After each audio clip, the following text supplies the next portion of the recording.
Hey there, fellow philosopher. Ready to dive deep into 17th century England with me today? Yeah. It was a pretty wild time intellectually, and we're going to explore a group of thinkers you might not expect, the Cambridge Platonists. Yeah, the Cambridge Platonists are fascinating. They popped up during a time of huge upheaval. Like, just picture England in the 1600s, civil war, religious and political turmoil. Yeah, not exactly the peaceful setting you usually think of when you think of philosophy. Right. It makes you wonder how all that chaos influenced their ideas. It really does. Yeah. So how did all this turmoil shape their thinking? Well, to get that, you got to understand the main intellectual force at Cambridge University back then. It was this super strict form of Calvinistic scholasticism. Yeah, that system. Yeah. I'm guessing our philosopher listener is familiar, but for those who aren't, Yeah. it basically stresses God's total control, predestination, and a really structured, logical approach to theology. Exactly. And as a philosopher, you've probably seen how those ideas still pop up in debates about free will determinism, the nature of knowledge. For sure. And it's in this setting, in this intellectual climate, that the Cambridge Platonists appear offering a totally different perspective. Yeah, they really did shake things up. Totally. So who are the key players we should know about? The big names are Benjamin Whichcote, Nathaniel Culverwell, Henry Moore, and Ralph Cudworth.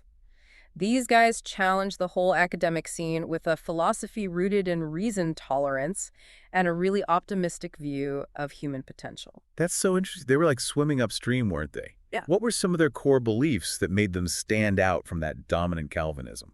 Well, one of their most interesting ideas was this concept called the perennial philosophy. They called it the Philosophia Perennis. Okay, perennial philosophy. I like it. It sounds deep. What's Yeah. that all about? Basically, it's this idea that there's one true wisdom that flows through all time periods and all cultures. This universal truth goes beyond the limits of any specific time or place. Whoa, that's a big claim. Yeah. How do they square that idea with all the different philosophies and religions out there throughout history? It seems kind of naive to think everyone agrees on one universal truth, right? Right, that's a great question. They didn't necessarily think every culture had it perfectly figured out, but they believed there were hints of it, sparks of wisdom you could find across different traditions. Okay, so more like glimmers of this truth scattered around. Yeah, exactly.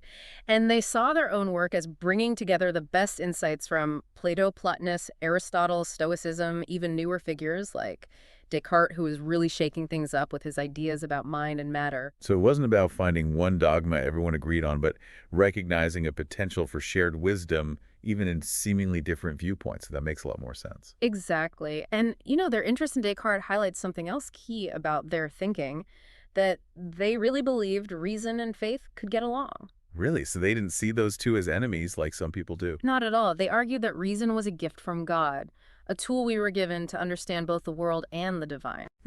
That's so different from the classic faith versus reason battle we still see today. Yeah. Could you unpack that a bit more? How did they see that relationship playing out in their philosophy? Sure.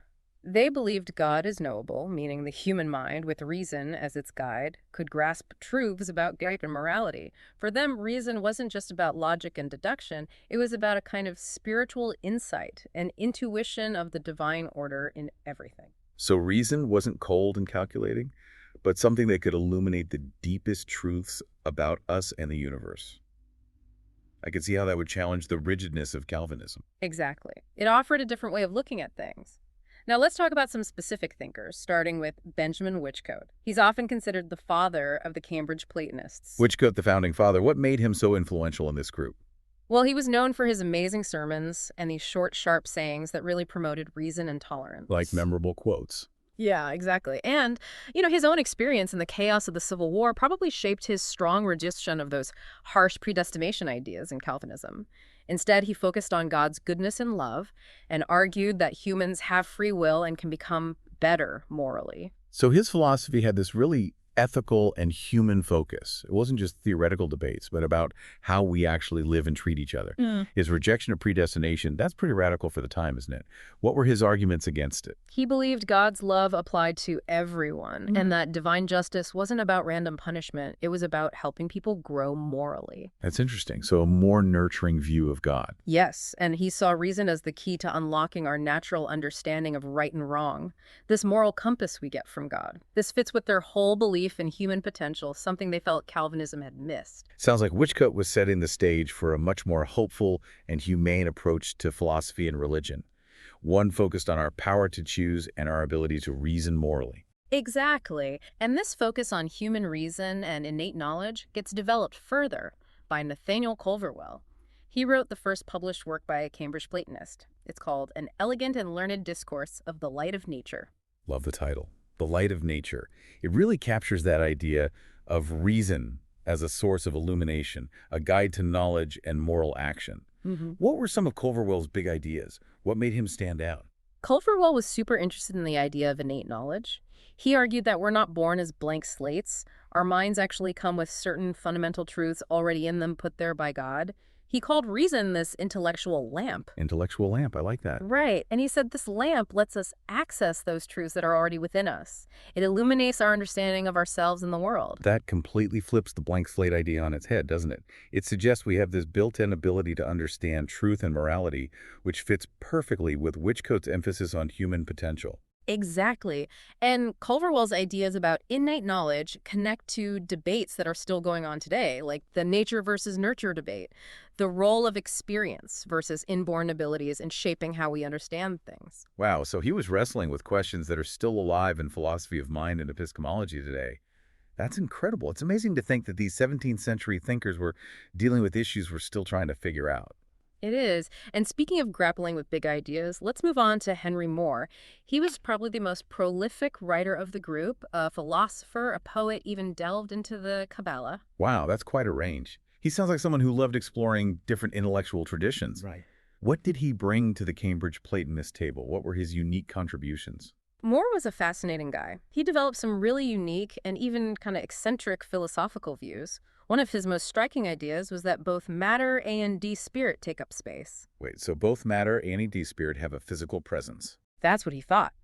This challenged the Cartesian dualism that was getting popular back then, which said mind and matter were totally separate things. So he was questioning even Descartes' influential ideas. Interesting. What led him to that view of spirit and matter? He believed there's a fundamental connection between the physical and spiritual realms. They're not two separate substances, but different expressions of one reality.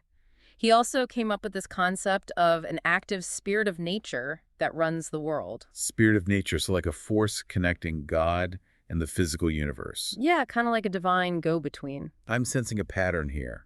A deep belief in the interconnectedness of everything the divine woven into reality itself. You're right. And this is central to their rejection of a purely mechanistic view of the universe, which was becoming popular with the scientific revolution. It's like they were trying to find a way to make those new scientific discoveries fit with a more spiritual view of the world. That's a great way to put it. And this leads us to our last key figure, Ralph Cudworth.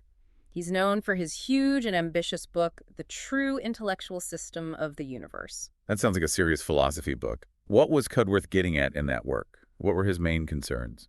Cudworth was really worried about defending the existence of God and the reality of spiritual forces. Why was that? Well, atheism and materialism were on the rise, and he saw them as threats to both morality and human well-being. So he felt like those ideas could lead to a less moral, less fulfilling life. Yeah, basically. And in The True Intellectual System of the Universe, he systematically argues against those views. He uses both ancient philosophy and the newest scientific findings of his time. A true polymath, weaving together all those different threads of knowledge to build his argument. Absolutely. One of his most interesting ideas is this concept of plastic nature. Plastic nature. Okay, I'm intrigued. What's that all about? Cudworth's plastic nature was like a divine middleman, an active force that shapes and orders the physical world, guiding its development based on God's plan.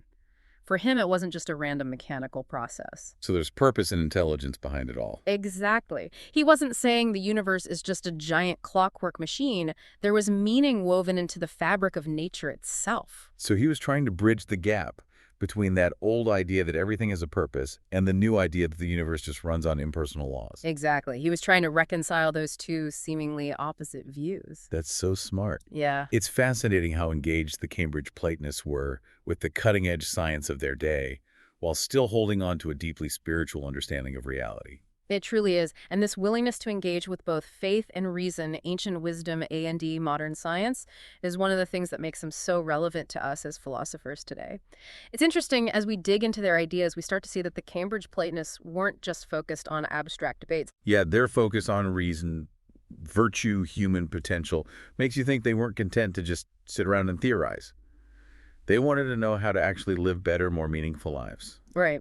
And that's a big reason why they still matter to us today. We're in a world wrestling with all these tough ethical problems: climate change, AI, social inequality, political divisions.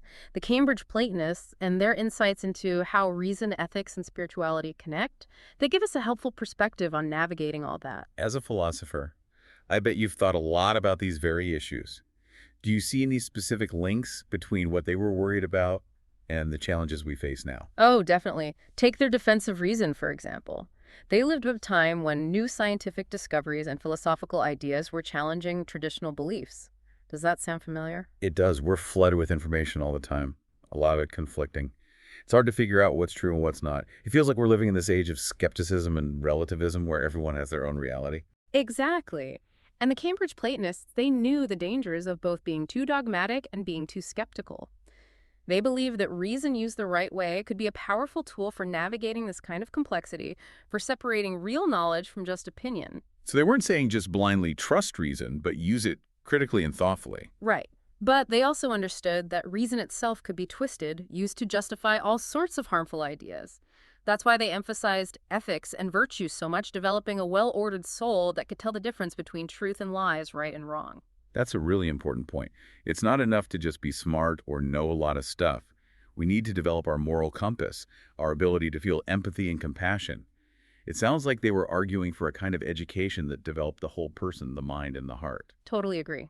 They didn't see philosophy as some stuffy academic thing. It was a way of life, a path to becoming better human beings. They believed that real knowledge should lead to right action, to a commitment to justice, kindness, and the common good. Their focus on moral development and responsibility for society that feels so relevant today, doesn't it?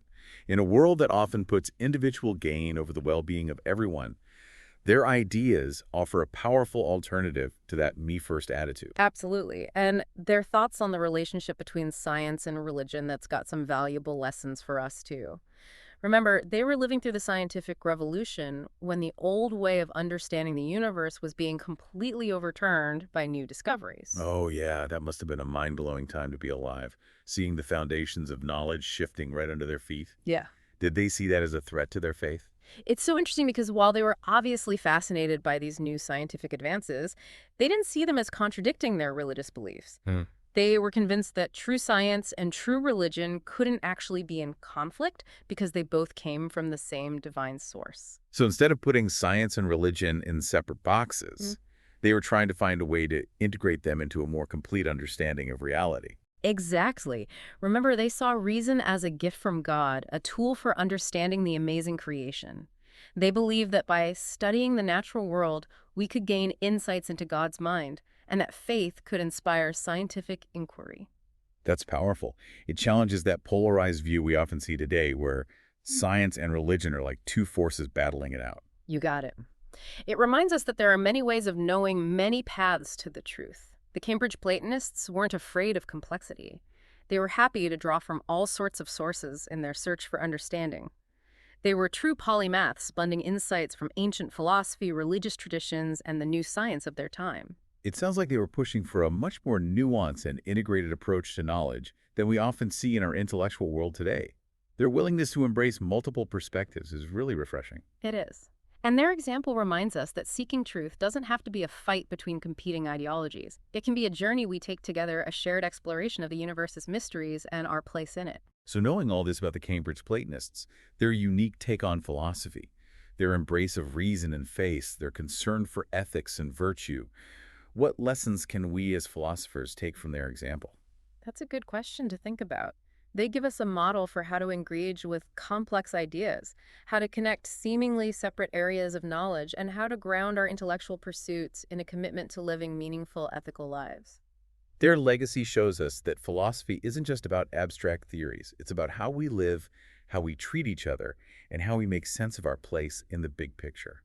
It's really inspiring to see how they dealt with a world that was changing so much. Holding on to their faith, while being open to new discoveries. That's a balance a lot of people struggle with even today. You're right. Their approach shows us that being open to complexity doesn't mean throwing away our values or beliefs. It's about finding ways to fit new knowledge into what we already believe, expanding our understanding without losing sight of what really matters. And that emphasis on ethics, on developing virtue, it feels like such an important contrast to the super rational or utilitarian approaches we often see in ethics today.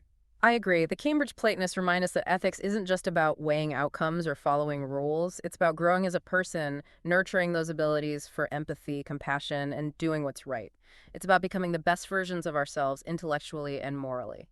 It's a beautiful idea, one that really speaks to me as a philosopher. It seems like they're saying true knowledge isn't just about gathering facts or winning arguments. It's about transforming ourselves, becoming wiser, more compassionate people. You put it perfectly. They saw philosophy as a way of life, a path to self-improvement and moral growth. And this vision, I think, has a lot to say about how we approach philosophy today. I'd love to hear your thoughts on that. How do you think their ideas can shape our philosophical work in the 21st century? Well, for one thing, they challenge us to look beyond those narrow categories of specialized fields. Cambridge Platonists were real polymaths. They took insights from all kinds of sources: ancient philosophy, religious traditions, scientific discoveries. They wove it all together into this rich tapestry of knowledge. It's a good reminder that the big questions facing humanity, they don't usually fit neatly into one academic box. Yeah. We need to be willing to think across different fields, to bring together different ways of knowing, to be okay with complexity if we really want to understand the challenges of our time. Exactly. And their emphasis on how everything's connected, that divine spark within reality. It offers a powerful counter to the feeling of being fragmented and isolated that's so common in modern life. It's almost like they're inviting us to find that sense of wonder and enchantment in the world again. To see the universe not as this cold, uncaring machine, but as a living, breathing thing full of meaning and purpose. I love that. And that sense of wonder, that awareness of how everything's connected, it naturally leads to a deeper sense of responsibility. When we see ourselves as part of this web of life, we become more sensitive to the needs of others, more mindful of the impact of our actions. So for them, ethics wasn't just about following rules in the abstract. It was about developing a real understanding of our interconnectedness, recognizing that what we do has ripple effects that touch not only us, but the whole web of life. That's it. And this ethical perspective, grounded in that deep sense of connection and respect for all life. It feels incredibly relevant as we face global issues like climate change, inequality, the rise of AI. It's clear that the Cambridge Platonists, even though they were back in the 17th century, have a lot to teach us about living wisely and ethically in the 21st century. They give us a model for how to think deeply, how to live with compassion, and how to approach the mysteries of the universe with wonder and humility. I couldn't agree more. As we wrap up our deep dive, I want to leave you with a final thought from Wichco that sums up their vision. He said, "Heaven is first a temper and then a place." What a beautiful thought. It suggests that creating a more just and compassionate world starts within each of us, with cultivating our own character, our ability to love and understand. Exactly. The Cambridge Platonists remind us that seeking truth, goodness, and beauty isn't just an intellectual thing. It's a journey that lasts a lifetime. It involves our whole being, our minds, our hearts, our actions. Well said. And with that, we leave you, our fellow philosopher, to continue this journey of exploration and discovery. May the legacy of the Cambridge Platonists inspire you to think deeply, to live ethically, and to approach the world with wonder and compassion. Until next time, keep diving deep.